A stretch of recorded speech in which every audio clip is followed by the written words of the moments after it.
Okey, kita ada market terminologi untuk chapter 2. Yakni peristilahan dalam market. 3 benda je kita ada. Market maker dan market taker. Kemudian liquidity, kemudian LTHL dan STHL. LTHL ni maksudnya long term high liquidity, STHL adalah short term high liquidity.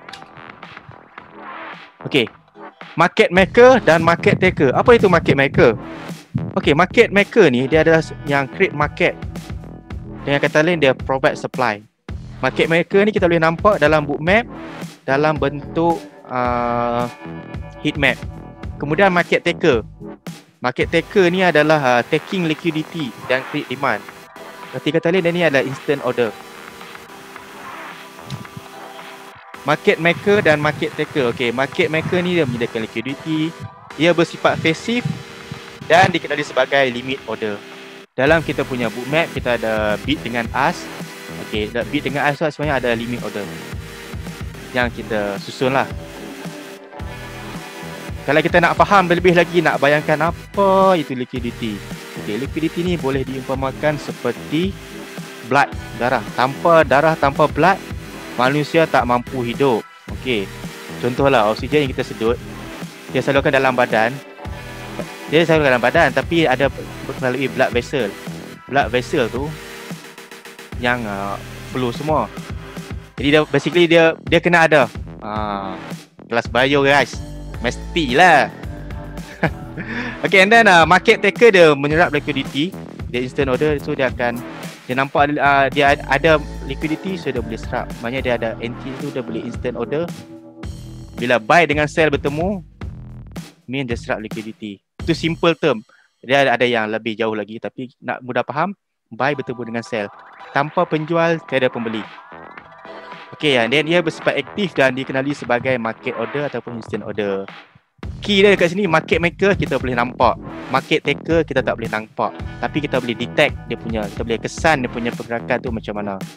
Macam mana kita nak kesan? Okey, kita boleh gunakan bookmap. Dengan bookmap punya pemahaman yang lebih sikit. Okey, liquidity. Okey, liquidity pada bookmap berbentuk heat map. Okey, ni apa ni, saya explain banyak ni. Tengok gambar tu lah. Okey, inilah contoh dia. Okey, boleh bayangkan menara KLCC ni. Okey, bid adalah buy limit, ask adalah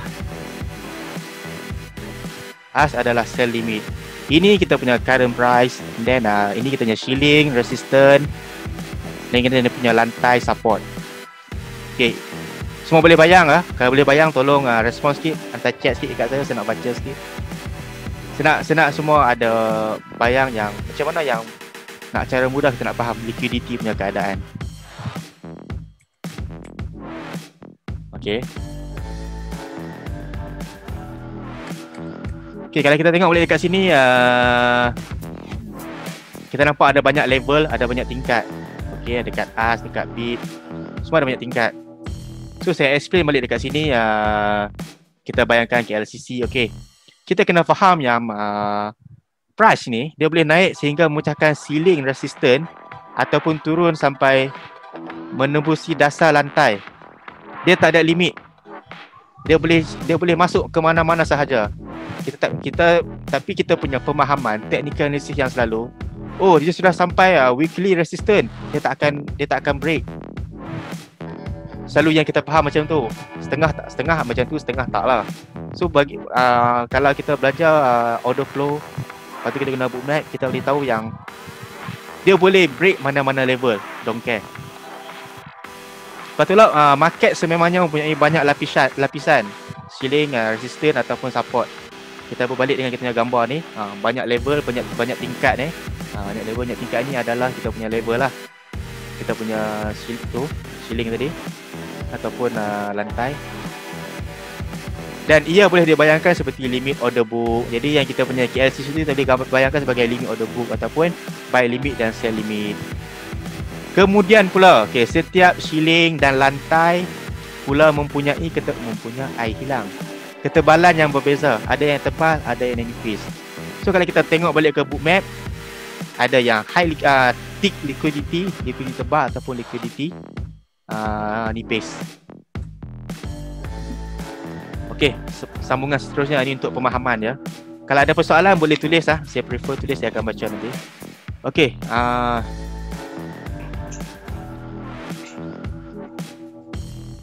okey, liquidity soalan daripada Syahmi. Okey, saya jawab satu soalan dulu.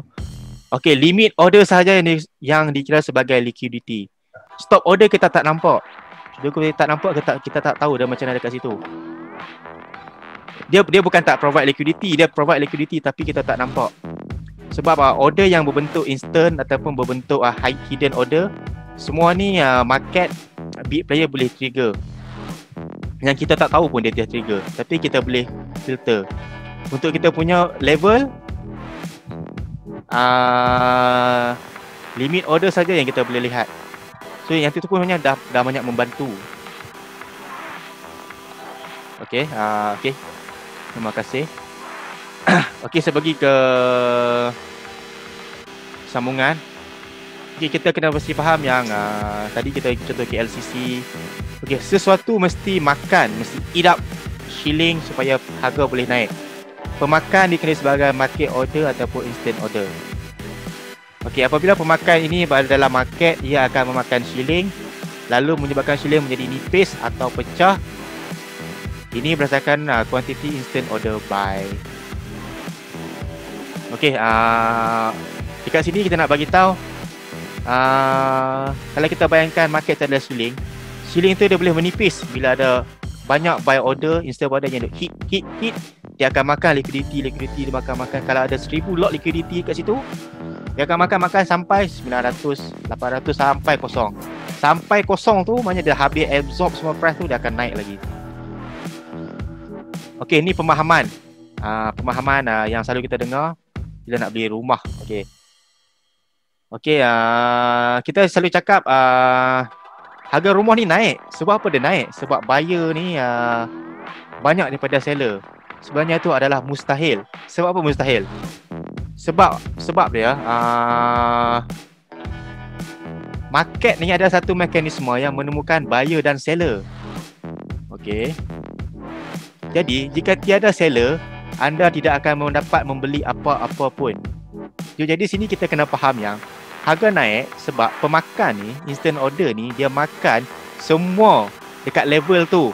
Dekat sekian shilling tu, dia consume all at specific price level. Dan dia menyebabkan pemakan seterusnya ni perlu memakan pada shilling yang lagi tinggi. Next level. Sebab tu dia makan harga yang dia akan jadi harga naik. Sini boleh faham ke yang saya beritahu ni? Saya nak beritahu yang contoh sebab apa harga rumah naik. Kalau saya nak contoh dia macam banyak sikit lah. Kalau katakan kita ada rumah harga 200,000 yang nak jual 10 orang, tapi buyer ada 10 rumah harga 200,000. Ada nak jual 10 orang. Rumah 300,000 nak jual harga 10 orang. So total ada 20 orang nak jual rumah dengan harga yang berbeza. Tapi kita ada buyer 20 orang. 10 orang pertama akan dapat harga 200,000. 10 orang yang seterusnya akan dapat harga 300,000. Jadi itu yang dimasukkan dengan pemakan instant order ni akan makan ke semua sampai shilling, dia consume all tu, dia menaikkan lagi harga. Cara mudah macam tu.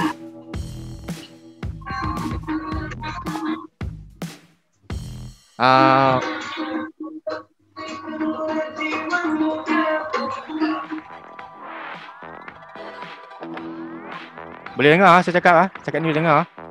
Okey ke? Sebab saya rasa nanti macam ada unstable connection.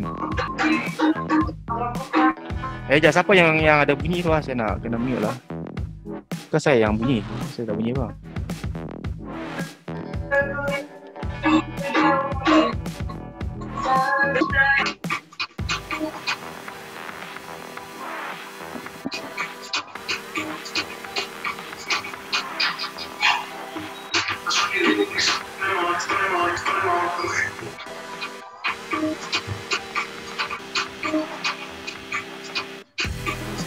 Sekejap, siapa yang dah buat bunyi tu saya nak.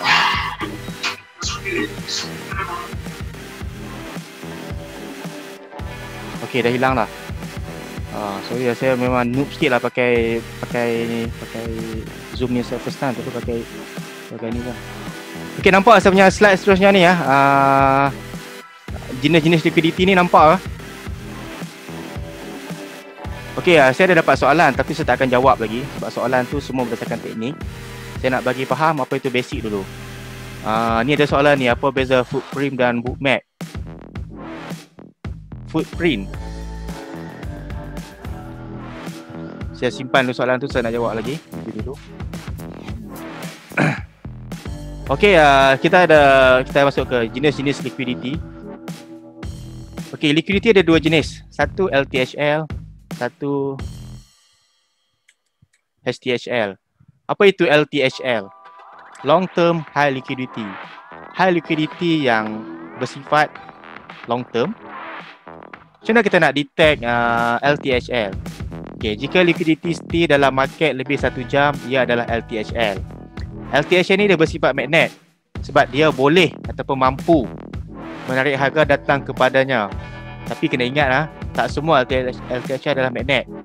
Kita kena gunakan technical analysis sebagai panduan. Sebab tu kita kena gabung technical analysis dengan bookmap. Kita tak boleh berpandukan salah satu saja. And then STHL. Apa itu STHL? Short term high liquidity ataupun liquidity jangka pendek.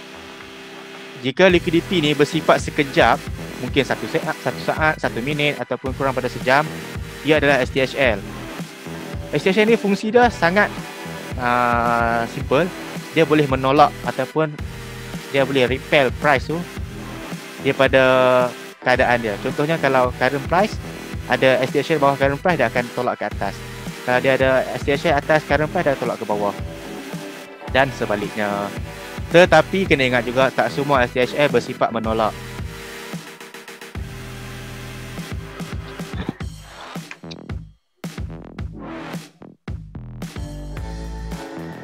Okey.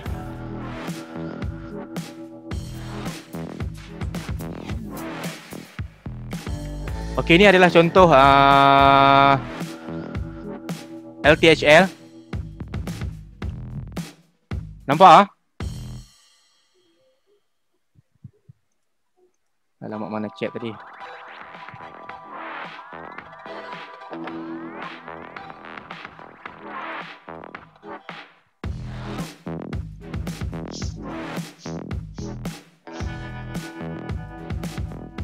Okey, ini adalah LTHL.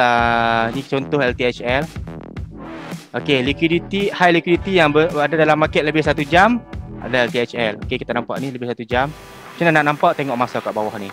Ni pukul 5, 6 pagi, 7 pagi, 8 pagi sampai pukul 1 petang. Maksudnya pukul 5 pagi sampai 1 petang ni dia duduk stay dalam market. Yang ni pun sama. Daripada pukul dalam pukul 10 sampai pukul 12. 12 tengah hari, pukul 1 dia ada lagi dalam market. So dia adalah valid LTHL. Dia sampai sini saja ya. Sini bukan sini tak define apa-apa. Sini current price. Kita tengok sampai takat dia punya bola-bola ni. Dia punya ni.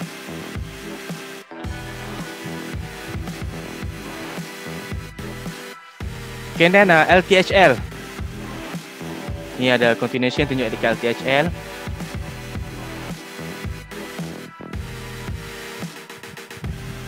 Okey, LTHL sambungan tadi kita boleh nampak dekat sini dekat kawasan bid ada 116 lot, 111 lot. So bila lagi banyak lot dekat number sini ni lagi tinggi,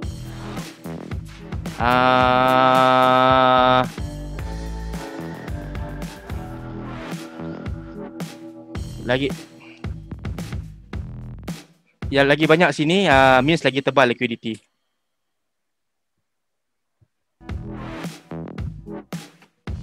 Okey, ini adalah contoh STHL, STHL in the making.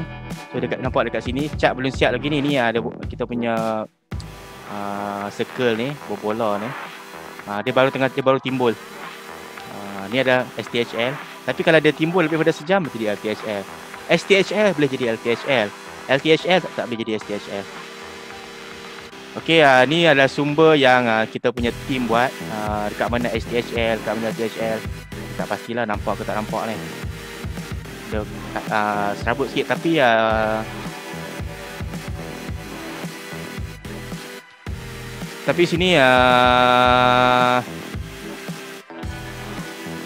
Okay, ni adalah jadi LTHL, ni STHL. Dah sampai sejam. Ni STHL, ni STHL. And then sini pun STHL kecil-kecil ni STHL ni pun. Ni macam ni LTHL. LTHL atas bawah ni.